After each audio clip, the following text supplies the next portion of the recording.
A sign of trouble on the horizon. This is the view of North Sinai from Gaza.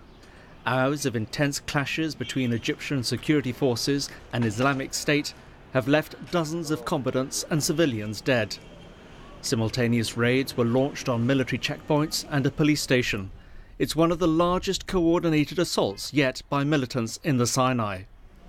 The area has become a key battleground for Egypt, but what happens in the strategically important peninsula is also a concern for Egypt's neighbours. We see ISIS at the gates, across the border in the Golan, across the border in Egypt. We send our condolences to the government and people of Egypt for the fallen Egyptians slayed by ISIS terror.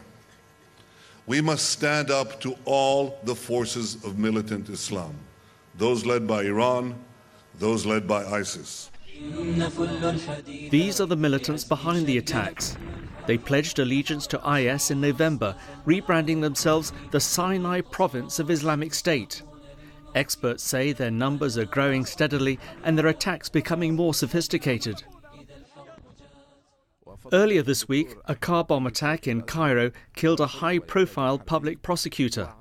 Analysts say the assassination bore the hallmarks of Sinai province militants. At the funeral, the president promised legal reforms to ensure death sentences could be enforced more swiftly for those convicted of acts of terrorism.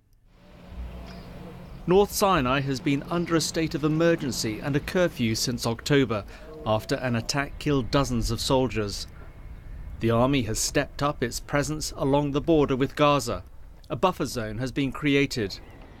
Communities and homes destroyed in a bid to find underground tunnels. The military says they're being used to smuggle weapons in from the Palestinian enclave.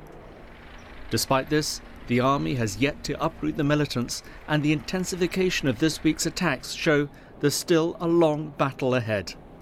Tim Nielsen, BBC News.